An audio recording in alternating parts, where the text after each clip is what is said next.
भक्तों जय माता दी। आप सभी का भारतीय वंदनी चैनल में स्वागत है। नवरात्रि के दौरान हर दिन अलग अलग देवी की आराधना की जाती है।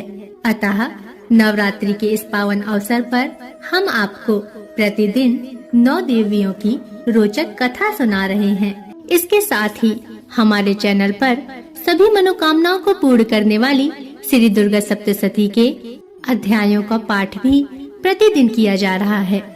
अतः आपसे अनुरोध है कि माता रानी के इस पवित्र पाठ का श्रवण अवश्य करें। भक्तों, नवरात्रि के 7वें दिन यानी महासप्तमी को माता कालरात्रि की पूजा की जाती है। जैसा उनका नाम है वैसा ही उनका रूप भी है। खुले बालों में अमावस की रात से भी काली माँ कालरात्रि की छवि देखकर ही भूत प्रेत भाग जाते हैं। माँ का वर्ण काला है। माँ काली के 3 नेत्र हैं। ये तीनों नेत्र ही ब्रह्मांड के समान गोल हैं। इनकी सांसों से अग्नि निकलती रहती है। ये गर्दभ की सवारी करती हैं। ऊपर उठे हुए दाहिने हाथ की वर मुद्रा भक्तों को वर देती है। दाहिने तरफ का ही नीचे वाला हाथ अभय मुद्रा में है, यानी भक्तों हमेशा निडर और निर्भय रहो। नाम से अभिव्यक्त होता है कि माँ दुर्गा की यह 7वीं शक्ति कालरात्रि के नाम से जानी जाती है, अर्थात जिनके शरीर का रंग घने अंधकार की तरह एकदम काला है। नाम से ही जाहिर है कि इनका रूप भयानक है। सिर के बाल बिखरे हुए हैं और गले में विद्युत की तरह चमकने वाली माला है। बाएं तरफ के ऊपर वाले हाथ में लोहे का कांटा और तथा नीचे वाले हाथ में खड्ग है। इनकी पूजा से प्रतिकूल ग्रहों द्वारा उत्पन्न दुष्प्रभाव और बाधाएं भी नष्ट हो जाती हैं। माता का यह रूप उग्र एवं भयावह है, लेकिन अपने भयावह रूप के बाद भी यह भक्तों को शुभ फल प्रदान करती हैं। ये देवी काल पर भी विजय प्राप्त करने वाली हैं। माँ कालरात्रि का वर्ण घोर अंधकार की भांति काला है। बाल बिखरे हुए हैं तथा अत्यंत तेजस्वी 3 नेत्र हैं। इनके गले में बिजली की चमक जैसी माला भी होती है।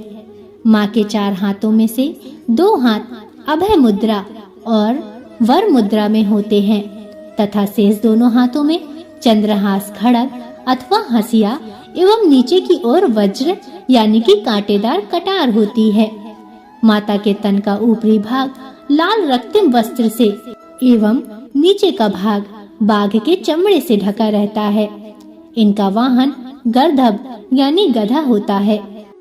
भक्तों, अब मैं आपको माँ कालरात्रि की कथा सुनाने जा रही हूँ, अतः पूरे भक्ति भाव से सुनिए। कथा के अनुसार दैत्य शुंभ और निशुंभ और रक्तबीज ने तीनों लोकों में हाहाकार मचा रखा था। इससे चिंतित होकर सभी देवतागण शिव जी के पास गए। शिव जी ने देवी पार्वती से राक्षसों का वध कर अपने भक्तों की रक्षा करने के लिए कहा। शिव जी की बात मानकर पार्वती जी ने दुर्गा का रूप धारण किया और शुंभ निशुंभ का वध कर दिया। परंतु जैसे ही दुर्गा जी ने रक्त बीज को मारा, उसके शरीर से निकलने वाले रक्त से लाखों रक्त बीज उत्पन्न हो गए। इसे देख दुर्गा जी ने अपने तेज से कालरात्रि को उत्पन्न किया। इसके बाद जब दुर्गा जी ने रक्त बीज को मारा तथा उसके शरीर से निकलने वाले रक्त को कालरात्रि ने अपने मुख में भर लिया और सबका गला काटते हुए रक्त बीज का वध कर दिया।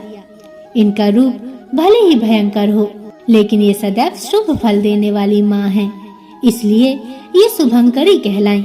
अर्थात इनसे भक्तों को किसी भी प्रकार से भयभीत या आतंकित होने की कतई आवश्यकता नहीं है। उनके साक्षात्कार से भक्त पुण्य का भागी बनता है।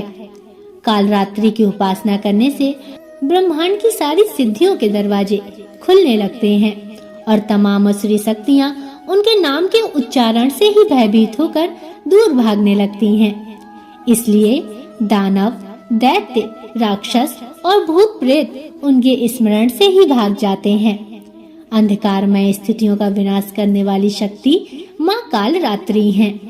काल से भी रक्षा करने वाली देवी माँ कालरात्रि हैं।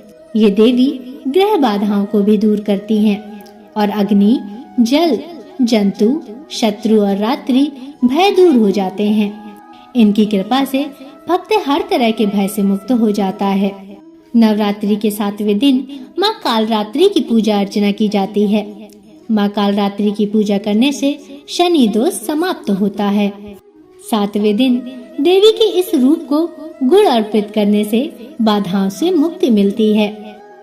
तो भक्तों, प्रेम से बोलिए माँ काली की जय, माँ भगवती की जय। भक्तों, यह थी माँ कालरात्रि की कथा। आशा करती हूँ आपको कथा पसंद आई होगी। अगर इसमें कोई त्रुटि है तो मुझे क्षमा करें। और ऐसे ही पाठ और कथा कहानियाँ सुनने के लिए चैनल को सब्सक्राइब अवश्य कर लें और बगल में बनी हुई घंटी को जरूर दबा लें और कमेंट में जरूर लिखें जय माँ कालरात्रि, जय माँ शेरावाली। अब अगले वीडियो तक के लिए नमस्कार।